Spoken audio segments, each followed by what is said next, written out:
অনুব্রত গড়ে তৃণমূল কংগ্রেসে ফের বড়সড় ভাঙন। এবার নাই নাই করে অন্ততপক্ষে 500টি পরিবার তৃণমূল কংগ্রেস ছাড়লেন। যদিও এই সকল পরিবারগুলির মধ্যে কিছু সংখ্যক পরিবার রয়েছে যারা আইএসএফ করতেন বলেও জানা গেছে। এবার এই সকল পরিবারগুলি তৃণমূল কংগ্রেস ও আইএসএফ ছেড়ে যোগ দিলেন জাতীয় কংগ্রেসে। রাজ্যে তৃণমূল সরকারের ভরাডুবির পর বিজেপি সরকার তৈরি হতেই পাল্টা হিসেবে সুযোগের সদ্ব্যবহার করে ধীরে ধীরে নিজেদের শক্তি বৃদ্ধি করছে জাতীয় কংগ্রেস।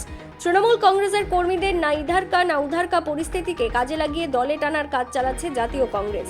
তাদের এই কর্মসূচির অংশ হিসেবেই শুক্রবার অনুব্রত গড়ের বোলপুর বিধানসভার মহিদাপুর গ্রামে এমন বিরাট যোগদান শিবির করে জাতীয় কংগ্রেস।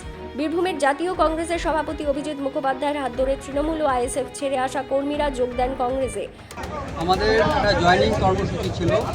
এই মহিদাপুর অঞ্চলে মহিদাপুর গ্রাম থেকে প্রায় 500 জন পরিবার বিভিন্ন দল থেকে থেকে আমাদের জাতীয় কংগ্রেসে যোগদান করার ইচ্ছা প্রকাশ করেছিলেন।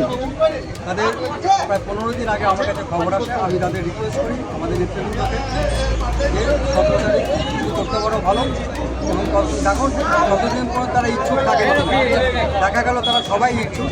আমি চেয়েছিলাম যে তারা মনের প্রাণ থেকে যাতে কংগ্রেসকে অ্যাকসেপ্ট করে, এবং সেটা আজকের যে যোগদান সভাতে লক্ষ্য করলাম লোকের চোখ মুখ থেকে স্বতঃস্ফূর্ত ভাব থেকে যে তারা অ্যাকসেপ্ট করেছে। আর আমরা থেকে সাদরে আমি জেলা কংগ্রেসের প্রেসিডেন্ট হিসেবে আমার সহকারী যিনি আছেন ভার্চুয়াল প্রেসিডেন্ট সঞ্জয় এবং বাকি নেতৃবৃন্দ সকলকে নিয়ে আমরা খুব খুশি এবং এদের সাদরে আমরা গ্রহণ করলাম। এরা কংগ্রেস পরিবারের সদস্য।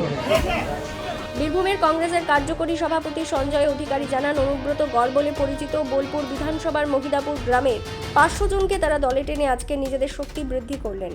বোলপুর বিধানসভায় মহিদাপুরে প্রায় আইএসএফ এবং তৃণমূল ছেড়ে প্রায় 500 পরিবার আমাদের সঙ্গে আজকে যুক্ত হলো, ভারতীয় জাতীয় কংগ্রেসের সঙ্গে যুক্ত হলো, এবং আমাদের জেলা সভাপতি অভিজিৎ মুখার্জির নেতৃত্বে আজকে তারা জয়েন করলেন এবং তাদেরকে সাদরে ভারতীয় জাতীয় কংগ্রেসের পরিবারের সঙ্গে অন্তর্ভুক্তি করা হলো।